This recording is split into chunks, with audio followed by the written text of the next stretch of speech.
because Andres was what's up, Watt?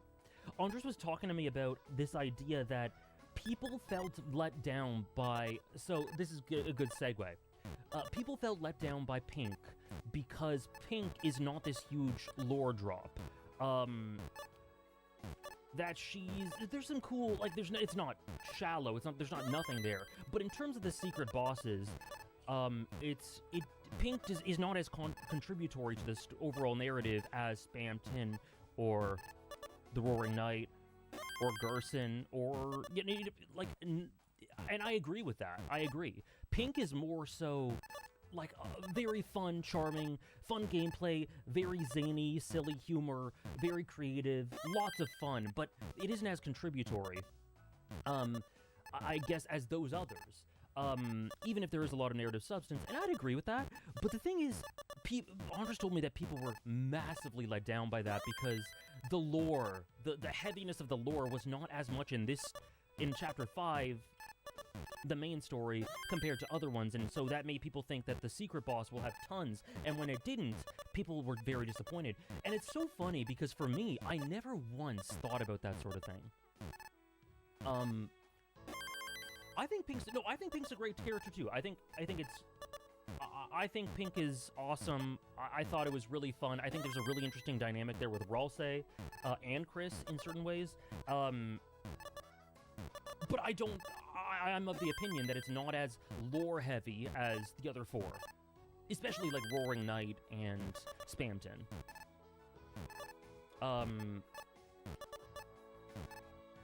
So, it's so funny, because I play my way through Deltarune, never having expectations for any of that stuff. I played against... I went to the Pink secret boss, and I'm just like, wow, this is fun. And never in my mind was there an expectation for there having to be a heavy lore drop, just to sort of trust that Toby Fox is one of the greatest creative minds of the last couple decades, and whatever his vision is, I trust in him as much as I trust in any creator out there. Yeah, I agree, Powerflare. It's leading to something more. If we finish the story and there isn't a big, you know, a lot of these questions are unanswered, then yeah, that's a problem. But we're in one chapter. And the way Andres put it was really interesting.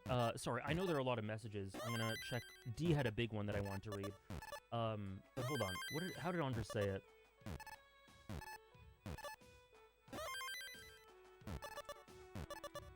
If you go in expecting more ammo and evidence from Toby Fox to solve the mysteries, you're gonna find yourself a bit thrown. But if you go in without much care for resolving these mysteries until Toby Fox is ready to deliver on them, and just want to experience Deltarune for what it is, then you're not gonna be very taken aback by how the chapter is. That's what Andres said to me, and I think that's a really interesting way to put it, and I don't know if I don't know fandom perception. Like, I don't know very well. But I definitely went in without much care about resolving these mysteries. I didn't need X amount of lore drops, X amount of evidence for theories, for Chapter 5. I just took it for what it was, and I love it.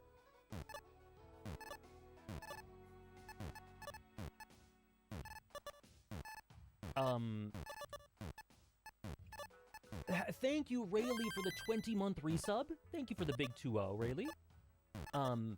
Chapter 5 undefeated? It may be for me. We'll see. Let us know if you want that to go towards something. Thank you so much, Rayleigh. Hope you had a good weekend. Yeah, exactly, Trish. Just, it's so easy. It's so much easier and less complicated for me when I just sit back. Idris Elba meme, not everything needs a reaction. Let's just see. Let's just see what happens. I'm not gonna stress about whatever.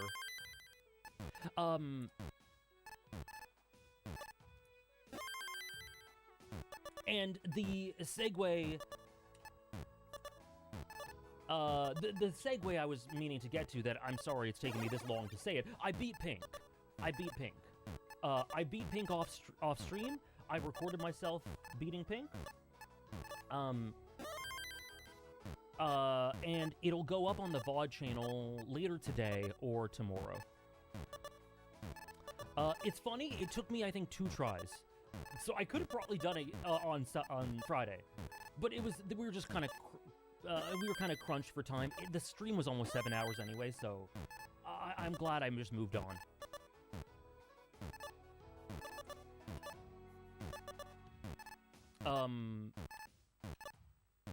I heard some people get worried that Toby won't have enough time to wrap everything up in 2 chapters. I've never been one to get worried about that sort of thing very often, especially not in the last few years. Toby Fox knows infinitely better than any of us how much needs to be done to deliver a satisfying conclusion. Toby Fox has been thinking about this story forever. I find it like, the moment I drift into the idea of, man, I'm worried about how much needs to be done in 2 chapters, I just go like, well, he wouldn't have laid it out this way if he wasn't confident that it could be done really well. Well, yeah, Toby is not going to wrap up every mystery, but I think it doesn't have to be, not every mystery has to be wrapped up, it just has to be done satisfyingly.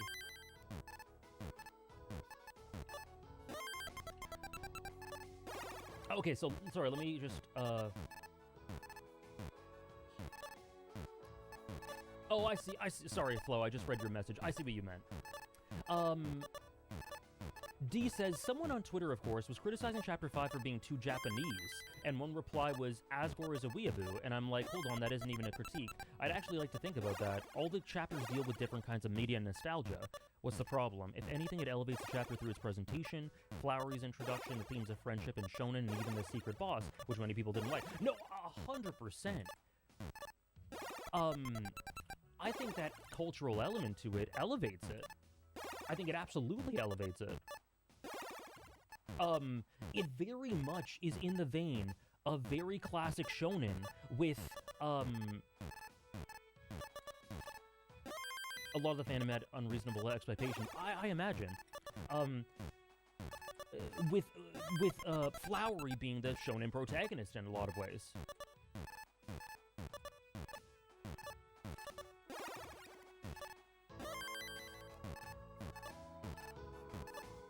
I didn't beat buffed pink, I just beat the default.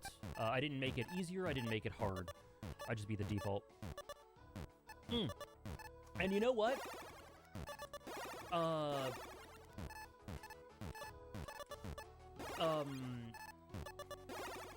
love, like, I hope you guys understand. I think you guys understand this. I hope you guys know, but you, on Friday night, you guys saw me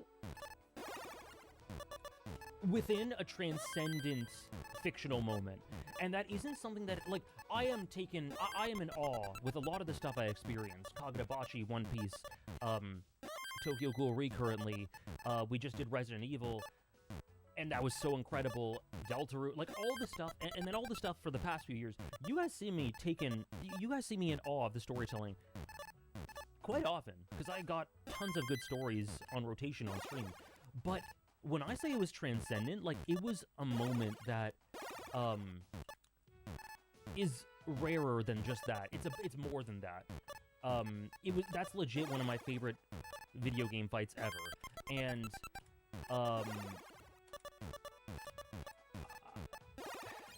it's hard to express how much it meant to me.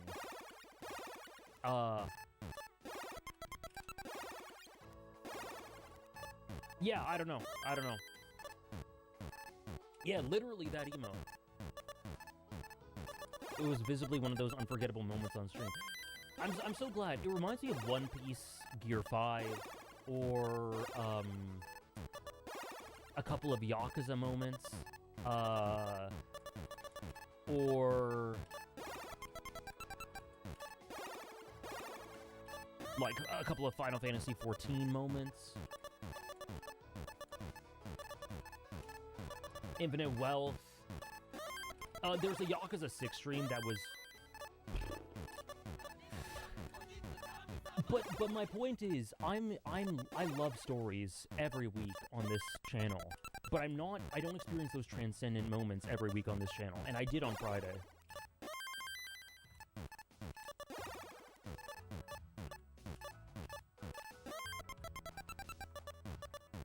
Thank you, Chalky, for the 46. Oh my gosh, thank you so much.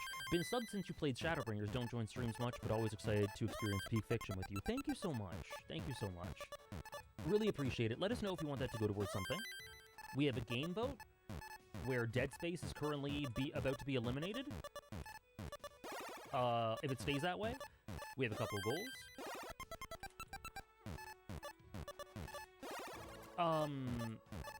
Okay, so yes, I beat Pink.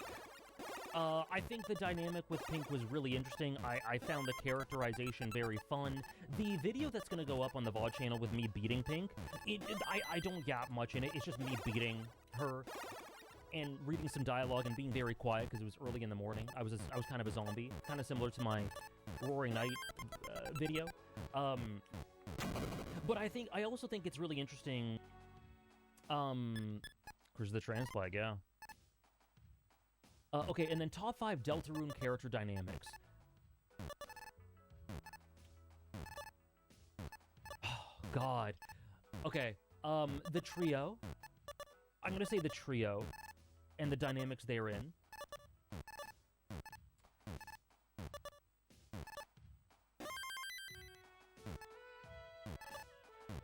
Gerson and Susie. Susie and Noelle.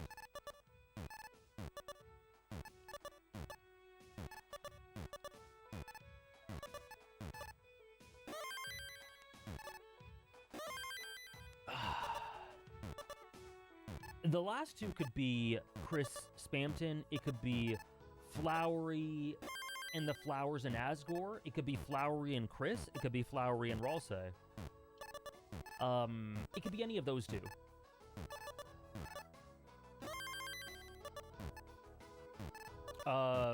Sure, whatever you want, Dave. Thanks for keeping in mind the overload, because it can get overwhelming at times, so I appreciate it. Chris, Noelle, Des, Azriel. Yeah, the nostalgia yearning crew.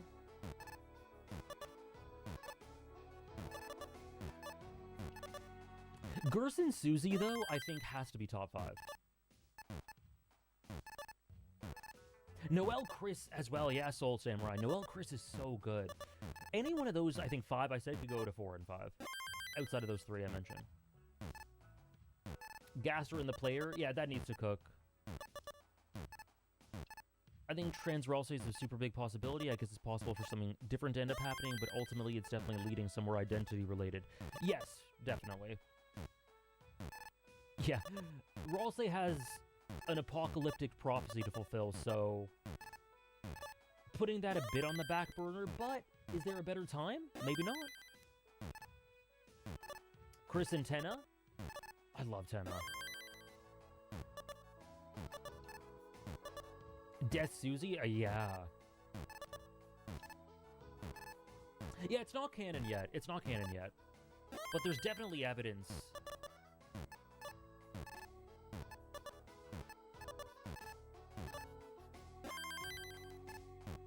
It does, Mel. Okay, so for today, we have stuff to do. So people were asking this a few minutes ago. What are we gonna do today? So I've beaten Pink. And because I beat it off stream, like, that means I wasn't talking to anyone about Pink. So if you want to bring up any points you want to bring up, feel free to do that in the next few minutes before we start. Now's the time for it. So I beat Pink, so we're not doing that on stream today. I also, because I was informed that this would be necessary for today to cut out the fluff, because we've got a lot to get to, I collected every single Pink coin, because I was told that's very important, for multiple reasons, so I did that. So today, we're essentially going to be doing whatever in my file can be done with all the Pink coins. The mods have some videos for me to watch, some clips. Then I'm going to do the weird route, and then there's the newsletter and the ARG. I can't answer that, Beta, I'm sorry, but that would be revealing of my top 100. Maybe a mod can refund that. But, I mean, Chris is definitely in it. And I don't want to just repeat my top 5 from months ago.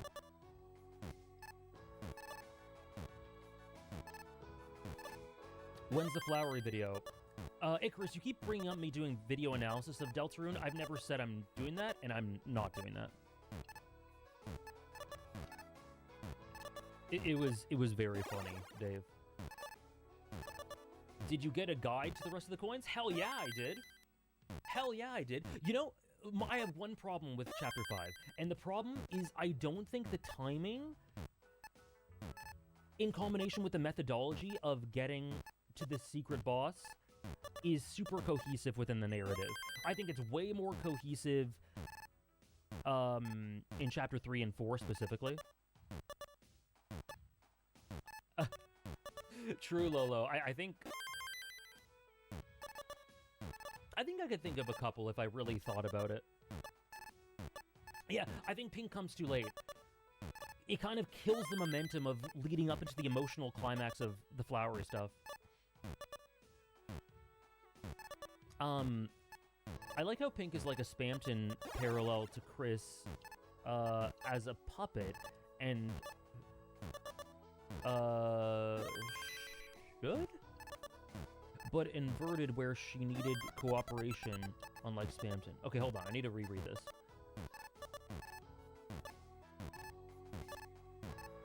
Oh, a soul. Oh, I see. I like how Pink is like Spamton, a parallel to Chris as a puppet and soul, but inverted where she needed cooperation, unlike Spamton. It's cool. It's a cool inverse of Spamton in certain ways.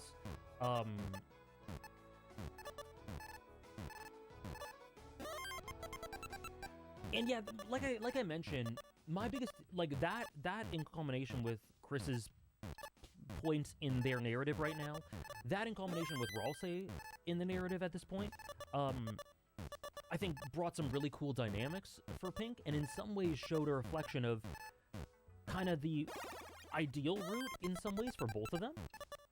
And I think it's interesting that that happens in a chapter that is meant to be this sort of ephemeral, beautiful, hopeful journey that right at the end you realize is actually ephemeral, that actually has this incredibly dark undercurrent and ends with the most dreadful, and I mean that is in like we dread what's next to come, conclusion arguably in some ways. Hello Frisbee, welcome in. I do think it's more cohesive when you get enough pink coins along the way, but that's not going to be everyone's experience. Yeah, I think it's... Yeah, I think it does depend on what you look for in games. I don't think it's... I just don't think it flows... It's not super intuitive, and even if I had... Let's say I had 10 coins right before the end. Let's say I had them all. I take issue with the placement. I do not think it should be right before the final boss. I think it should be a little bit, maybe an hour before that or something. Even half an hour. Even half an hour. Like, even in a world where I collected all the coins, I don't think the placement's good.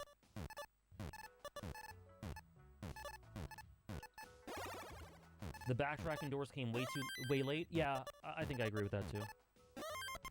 I think Pink would have been much better if she came in before the beanstalk climb, because I think getting to know her before the flowers fight for their dream just accentuates that part of the narrative, since this world's also Pink's dreams that we're taking away from her. Yeah, I just think it should have come earlier. Yeah. That makes more sense. That's a good spot for it. There's the whole thing about Susie and Ralsei denying her status as a flower before the fight, being what sets her off, in conjunction with the idea of being a flowery being the version of yourself you always wanted to be. I found it interesting that she had... The most prominent dynamic she had, was with Orange.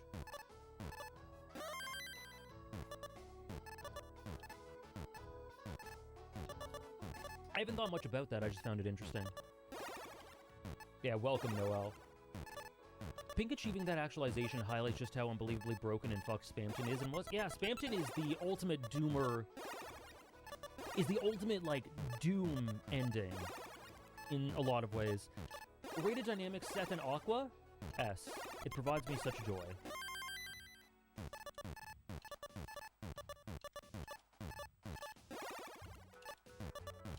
I think the pink fight's integrated the way it is with the goal of making the player want to spend as much time as possible in the Dark World by going out and hunting the coins right before the final encounter that leads to the Dark World being sealed and the fun adventure coming to an end. It's very thematically cool to me, but I don't know if it works as well as it should have.